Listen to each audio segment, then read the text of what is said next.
नमस्कार छात्रों, मैं अशोक कुमार पारिक स्वामी विवेकानंद राजकीय मॉडल स्कूल पचपदरा की तरफ से आप सभी का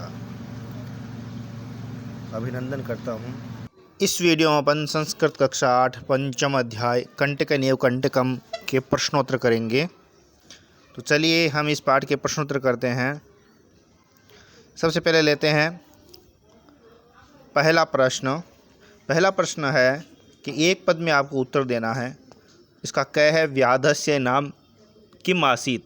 व्याध का नाम क्या था, शिकारी का नाम क्या था? तो चंचल है। चंचल व्याघ्रम कुत्र दृष्टवान। चंचल ने उस शेर को कहाँ देखा? जाले बद्ध है, जाल में बंधा हुआ।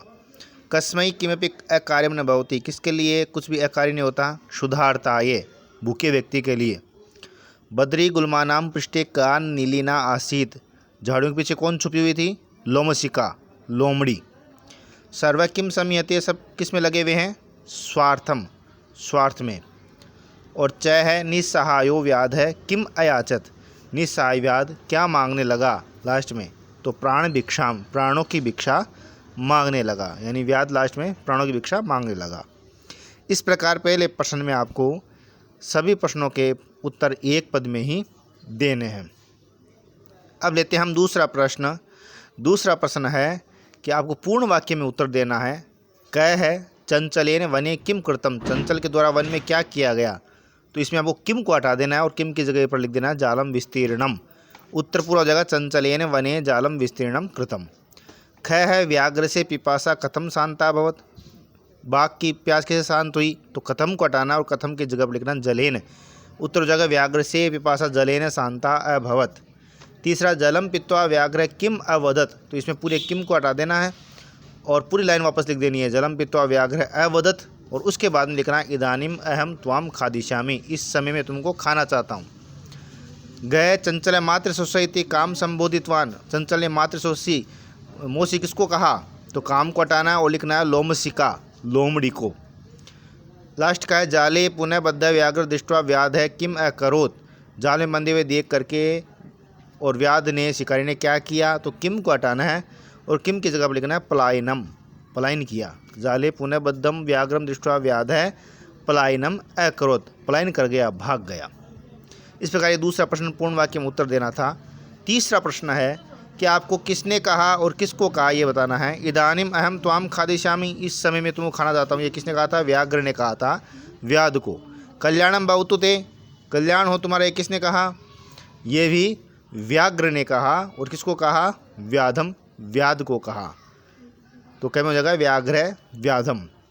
जना मई स्नानम कुर्वन्ति, लोग मेरे में स्नान करते हैं, ये किसने कहा? नदी ही, नदी ने कहा। और किसको कहा? व्याधम, व्याध को कहा, यानी शिकारी को कहा। अहम त्वत्कृत्य धर्मम आचरितवान त्वाम मिथ्या बणितम, मैंने तुम्हारे साथ धर्म का आचरण किया और तुमने झूठ बोला, ये किसने कहा? ये भी शिकारी ने कहा था। तो व्याध है। और किसको क्या? व्याघ्रम, व्याघ्र को कहा था, उस शेर को कहा था। यत्र कुत्रापि छेदनम कुर्वन्ति, जहाँ कहीं मेरे को काटते हैं, ये किसने कहा? वृक्ष है, पेड़ ने कहा। और किसको कहा? व्याधम, व्याध को कहा। संप्रति पुनः पुनः कूर्दनम कृत्वा दर्शये, तुम बार बार कूद करके दिखाओ, ये किसने कहा? लोमशिका, लोमड़ी ने कहा। और किसको कहा? व्याघ्रम, व्याघ्र को कहा। चौथा प्रश्न है आपको रेखांकित जो स्थान है उसकी जगह पर आपको प्रश्नवाचक शब्द लिख करके और पूरा वाक्य बनाना है। पहला है व्याघ्र व्याध व्याघ्रम जालात बही निरसारयत। व्याध ने व्याघ्र को जाल से बाहर निकाला। तो जालात की जगह पर क्या हो जाएगा? कस्मात। पूरा प्रश्न बन जाएगा व्याध है व्याघ्रम कस्मात बही निरसारयत। और लास्ट में प्रश्नवाचक चिन्ह लगा देना है। ख चंचल वृक्षम उपगम्य अपृच्छत। तो चंचल है कम उपगम्य अपृच्छत, ये हो जाएगा। व्याघ्र लोमशिकाई निखिलाम कथाम निवेदयत। व्याघ्र ने लोमड़ी को सारी कथा बताई। तो लोमशिकाई को हटाना और इसकी जगह पर लिखना कस्मई। पूरा प्रश्न बन जाएगा व्याघ्र कस्मई निखिलाम कथाम निवेदयत। मानव वृक्षाणाम छायाम विरमंती। तो वृक्षाणाम को हटाना और लिखना केसाम। मानवा केसाम छायायाम विरमंती। व्याघ्र नद्या जलेन व्याधस्य पिपासाम समयत। तो नद्या को हटाना और लिखना कस्या, कि व्याघ्र कस्या जलेन व्याधस्य पिपासाम समयत। व्याघ्र ने किसके जल से व्याध की प्यास शांत की? तो नद्या की जगह पर क्या जाएगा? कस्या। इस प्रकार आपको जहां अंडरलाइन की गई है वहां पर ये शब्द लिखने और पूरा वाक्य पूरा लिखना है वापस, और लास्ट में प्रश्नवाचक चिन्ह लगाना है। अब आते हैं हम पांचवें प्रश्न की ओर। पांचवा प्रश्न है कि कहानी है, ये कहानी आपको लिखनी है ऊपर बंधु सामने देख करके एकस्मिन् वने एक व्याघ्र आसीत्, एक वन में एक व्याघ्र था। कैसा? वृद्ध है, बूढ़ा। स एकदा व्याधेन विस्तारिते जाले बद्धः अभवत्, एक दिन वह शिकारी के फैलाए हुए जाल में बंध गया। स बहु प्रयासम कृतवान, उसने बहुत प्रयास किया, किंतु जालात मुक्त न भवत्, लेकिन जाल से मुक्त नहीं हुआ। अकस्मात तत्र एक मूषक समागत, अचानक वहाँ पर एक चूहा आया। बद्धम व्याघ्रम दृष्ट्वा स तम अवदत, और बंधे हुए उस बाघ को देख करके उसने कहा, अहो भगवान जाले बद्ध, अरे आप तो जाल में बंधे हुए हो। अहम त्वां मोचितुम इच्छामि, मैं आपको छुड़ाना चाहता हूँ। तत्श्रुत्वा व्याघ्र साटा समवदत्, ये सुन करके व्याघ्र व शेर हंस करके बोला, अरे तुम क्षुद्र जीव मम सहायम करिष्यामि, तुम छोटे से जीव मेरी सहायता करना चाहते हो। यदि तुम माम मोचिष्यसि, यदि तुम मेरे को छुड़ा दोगे, तरहि अहम त्वां न हनिष्यामि, तो मैं तुमको नहीं मारूंगा। मूषकः स्वकीयै लघुदन्तै तज्जालस्य कर्तनं कृत्वा तम व्याघ्रं बहिः कृतवान, मूषक ने, उस चूहे ने अपने छोटे दांतों से उस जाल को काट दिया और व्याघ्र को बाहर निकाल दिया। इस प्रकार ये कहानी है जिसके अंदर हमें ये शब्द लिखने हैं मंजूषा में से देख करके और कहानी को पूरी करनी है। आगे छठा प्रश्न है, यथा निर्देश आपको उत्तर देना है। पहला है स लोमशिकाई सर्वम कथाम निवेदयत, अस्मिन वाक्य विशेषण पदम किम, इसमें विशेषण पद क्या है? तो विशेषण हो जाएगा इसमें सर्वाम, सर्वाम इसका विशेषण है। दूसरा है अहम तत्कृत्य धर्मम आचरितवान, हमने तुम्हारे लिए धर्म का आचरण किया। अत्र अहम इति स्वर्णाम पदम कस्मै प्रयुक्तम, यहाँ पर अहम किसके लिए प्रयुक्त हुआ है? तो यहाँ पर अहम प्रयुक्त हुआ है व्याध के लिए, तो व्याधम। सर्वः स्वार्थम समिहते, अस्मिन वाक्य कर्तृपदम किम, इसमें कर्ता क्या है? सब कुछ स्वार्थ में लगा हुआ है, तो इसमें हो जाएगा सर्व है। सा सहसा चंचलम उपसृत्य कथयति, वाक्याम एकम अव्यय पदम चित्वा लिखो, एक अव्यय पद चुनकर लिखना है, तो इसका अव्यय पद है सहसा।